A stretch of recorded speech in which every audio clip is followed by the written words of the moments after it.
Hello everyone, welcome to CA Details. So can every audit evidence be obtained in the same way? No, right? तो यही बताने के लिए है SA 501 which is our today's topic. अब SA 500 तो हमें बताता है what audit evidence is.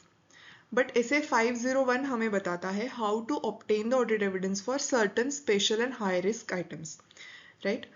अब हमारे सीक्वेंस के अकॉर्डिंग जो स्टैंडर्ड्स का सीक्वेंस हमने बताया आपको वो वीडियो भी मिल जाएगा चैनल पे, तो उसके accordingly we are done with SA 200 which is overall objectives. तो हमने ऑब्जेक्टिव समझ लिए हमारे क्या है.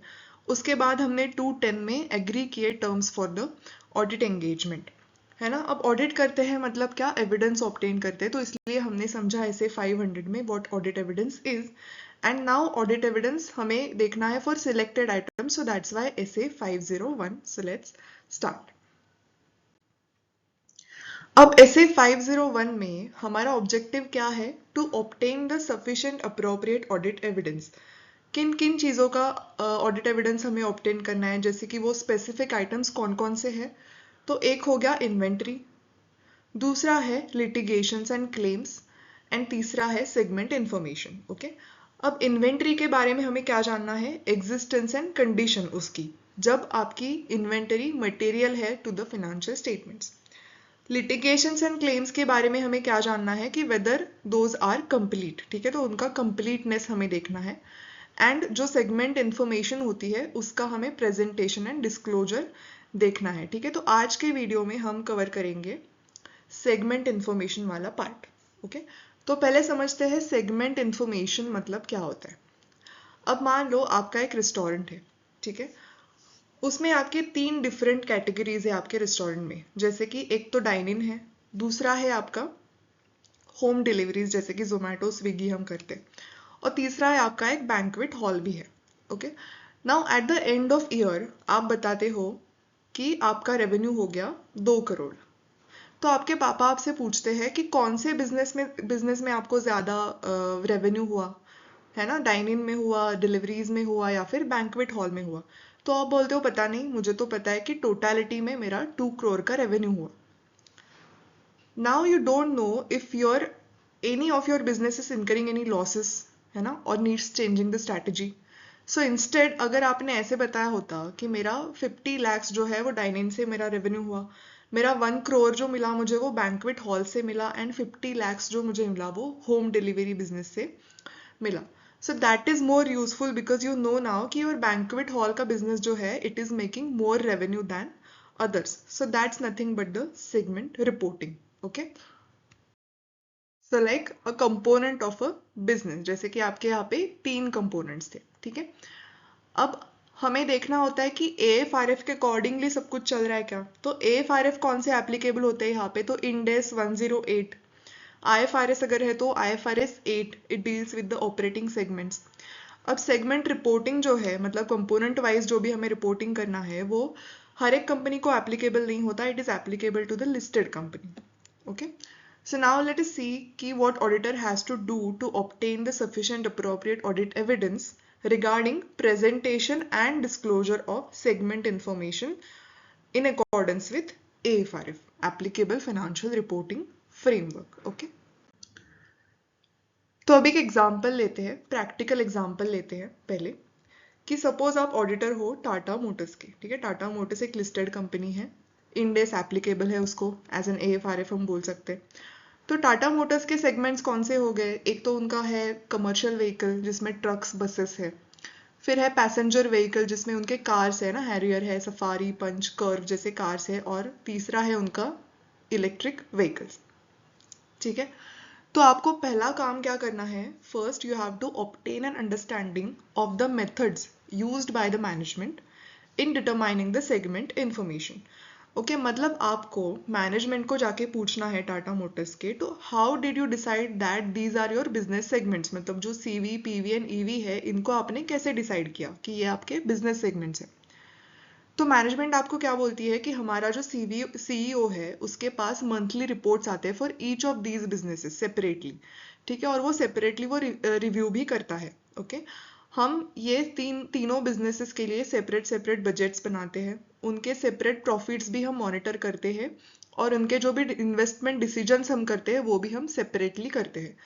तो अभी आपको समझ में आ गया कि मैनेजमेंट कौन सा मेथड यूज कर रहा है, ठीक है। तो एडिशनली ऑडिटर ये जानने के लिए, इसको कोरोबोरेट करने के लिए मंथली MIS रिपोर्ट्स भी देख सकता है, इंटरनल बजट्स भी देख सकता है, सेगमेंट वाइज प्रॉफिट रिपोर्ट्स भी देख सकता है ना, to take the understanding of the methods used by the management. अब इसी के अंडर ऑडिटर को क्या क्या करना है, तो उसने अंडरस्टैंड तो कर लिए मेथड्स, अब उसको इवेल्युएट करना है whether such methods are likely to result in the disclosure in accordance with AFRF। AFRF मतलब एप्लीकेबल फाइनेंशियल रिपोर्टिंग फ्रेमवर्क, जो कि है हमारा यहाँ पे इंड एस। तो जो भी ये डिस्क्लोजर, जो भी ये मेथड्स यूज कर रहे हैं, तो क्या वो एज पर AFRF करेक्ट है क्या, एज पर इंड एस वो करेक्ट है क्या। तो हमारे मैनेजमेंट ने क्या बोला था टाटा मोटर्स के, कि हमारा जो CEO है वो रिसीव करता है, रिव्यू करता है separate monthly reports for each of these 3 businesses, right.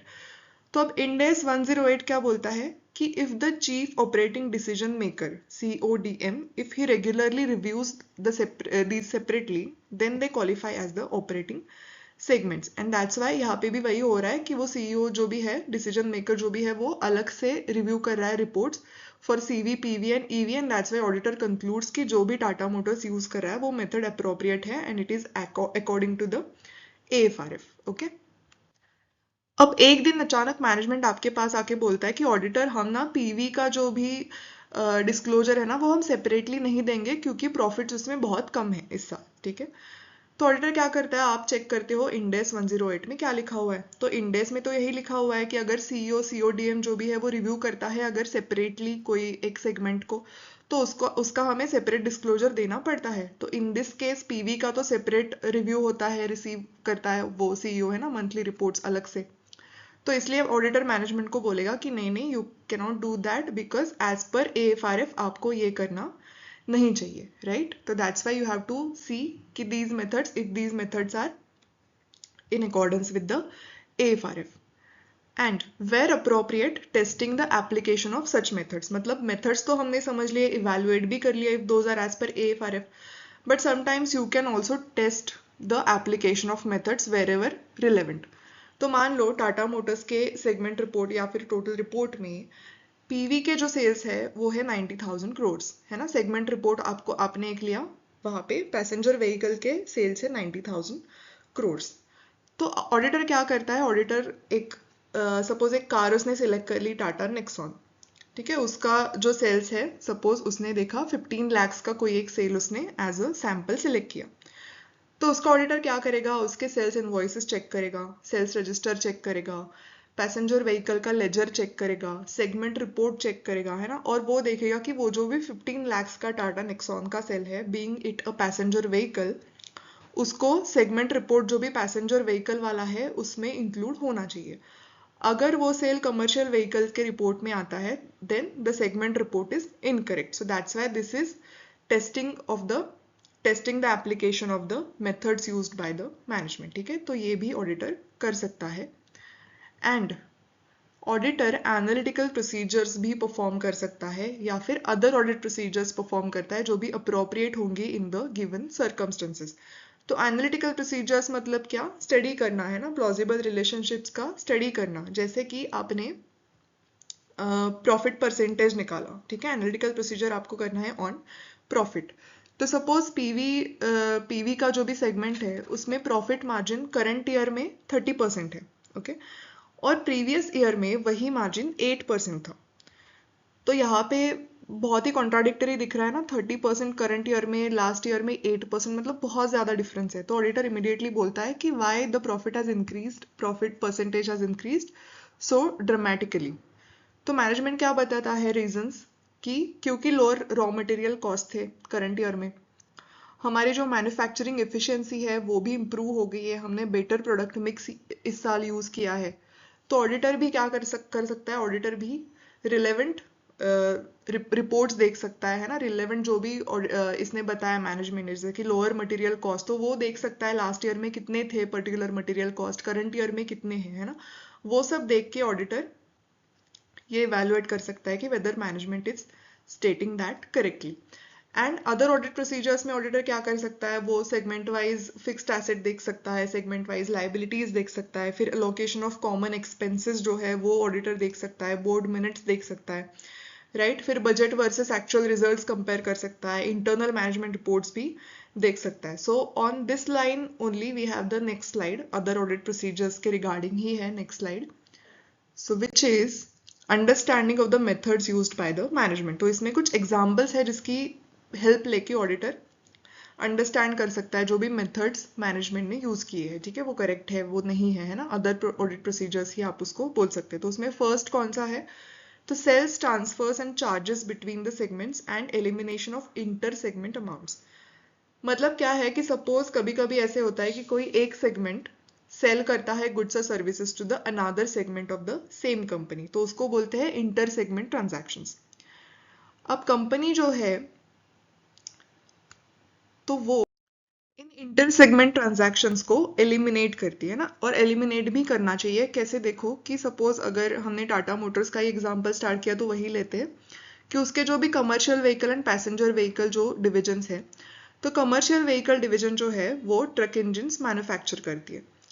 ठीक है, और पैसेंजर व्हीकल क्या डिसाइड करता है कि उसकी जो भी एक इंजन की रिक्वायरमेंट है वो शायद कमर्शियल व्हीकल से ही फुलफिल हो जाएगी. तो इंस्टेड ऑफ गोइंग आउटसाइड वो बोलता है कि कमर्शियल व्हीकल से ही मैं एक इंजन परचेस करूंगा. ऐसे परचेस पैसेंजर व्हीकल डिवीजन बोलता है. ठीक है, पीवी डिवीजन बोलता है. अब ये ट्रांजैक्शन कैसे रिकॉर्ड होगा कि सीवी के बुक्स में सेल दिखेगा of suppose 200 crores to PV, and PV के बुक्स में क्या दिखेगा, purchase of 200 crores, same right. Now if Tata motor simply adds both the segments together, तो फिर रिजल्ट क्या आएगा कि रेवेन्यू जो है वो 200 crore से हायर दिखेगा एंड सेम फॉर परचेसेस. लेकिन टाटा मोटर्स ग्रुप ने क्या ये पैसा जो भी 200 crore का सेल है वो from the outside customer gain किया है क्या, नहीं, because movie money has only move from one pocket to another pocket, right, and therefore at the consolidated level ये जो भी 200 crore है उसको एलिमिनेट करना पड़ेगा, है ना. जैसे कि आपके पैंट को एक लेफ्ट पॉकेट होता है, एक राइट पॉकेट होता है. आपने सपोज 500 रुपीज आपके लेफ्ट पॉकेट में से राइट पॉकेट में मूव किए, सो डज दैट मीन आप 500 crore से रिच बन गए, नहीं ना. It similarly applies to the company as well. तो इसको बोलते हैं इंटर सेगमेंट ट्रांजैक्शंस, और जिनको हमें एलिमिनेट करना पड़ता है. ठीक है, तो sales transfers and charges between the segments and elimination of inter segment amounts. ठीक है. Now second is comparison with the budgets and other expected result, जैसे कि operating profits as a percentage of sales. मतलब वही जो हमने analytical procedure का example देख लिया था लास्ट स्लाइड में कि अचानक से वो प्रॉफिट मार्जिन जो था वो बढ़ गया था, तो ऑडिटर ने पूछा था कि क्यों बढ़ गया है ना. तो सेम एग्जांपल यहाँ पे एप्लीकेबल आपका हो जाएगा एनालिटिकल प्रोसीजर्स का. Okay, now other one is the allocation of assets and costs among the segments. Now suppose there are two roommates. उन्होंने डिसाइड किया कि गैस सिलेंडर का जो भी बिल है वो हम स्प्लिट करेंगे. अब एक रूममेट जो है वो डेली कुकिंग करता है एट होम, और दूसरा जो है वो सिर्फ चाय और मैगी बनाता है. ठीक है, तो will the bill split equally, it's not fair, right. तो सिमिलरली टाटा मोटर्स के भी सपोज HR एक्सपेंसेस है, टोटल कॉर्पोरेट HR एक्सपेंसेस जो है वो सपोज 120 crores है. अब HR डिपार्टमेंट क्या करता है, वो रिक्रूट करता है एम्प्लॉयज़ को, पेरोल हैंडल करता है, फिर एम्प्लॉय पॉलिसीज मैनेज करता है. और मैनेजमेंट यहाँ पे क्या करता है टाटा मोटर्स का कि वो एक्सपेंस जो HR एक्सपेंस है वो इक्वली अलोकेट करता है between the three among the three CV, PV and EV segments. अब ऑडिटर क्या नोटिस करता है कि CV सेगमेंट में एम्प्लॉयज है 8000, PV में है 4000 एंड EV में है 12000. So based on this ratio the cost should be allocated to each segment, right, क्योंकि HR के कॉस्ट है तो एम्प्लॉयज के बेसिस पे ही अलोकेट होने चाहिए. इक्वली अगर अलॉट करेंगे तो that would not be fair. So हमें ये भी देखना पड़ता है कि allocation of assets and cost among the segments, right. And last one is consistency with prior periods and adequacy of the disclosures with respect to inconsistencies. मतलब क्या auditor check करता है कि whether management has change the way it reports the segments compared with the last year. और अगर वैसे कोई change है तो फिर क्या वैलिड रीजन है उस चेंज का, है ना. एज पर AFRF वो चेंज का जो भी रीजन है वो करेक्ट है क्या, एज पर AFRF है क्या. And then has the company clearly disclosed the change. ठीक है, तो ये कुछ एग्जांपल्स उन्होंने दिए हैं अंडरस्टैंडिंग द मेथड्स के, जैसे कि आप पहले तो देख सकते हो कि इंटर सेगमेंट कुछ ट्रांजैक्शंस हुए हैं कि जैसे कि सेल्स, ट्रांसफर्स, चार्जेस है ना, परचेसेस, एक्सपेंसेस, तो उनको एलिमिनेट करना है। उसके बाद आप एनालिटिकल प्रोसीजर्स परफॉर्म कर सकते हो, मतलब comparison with the budgets and other expected results. उसके बाद आप जो भी अलोकेशन है of the assets and costs among segment, वो आप करेक्टली किया है क्या, वो आप देख सकते हो। एंड देन कंसिस्टेंसी है क्या with the previous year, and adequacy of the disclosures with respect to the inconsistencies, मतलब अगर कोई चेंज हो गया है तो उसका करेक्टली डिस्क्लोजर अप्रोप्रिएटली दिया है क्या, right. So here we cover the segment information wala part of essay 501. In the upcoming videos, we will also cover the remaining two parts, that is of the inventory and the litigations. Yes, so thank you so much for staying with me till the end, and also do subscribe to CA Jutels for concept-wise videos, revision and last day revision videos for quick revisions before exam, and for questions covered from RTP, MTP, past exam and extra questions at one place. So stay tuned and see you in the next video. Till then, bye-bye.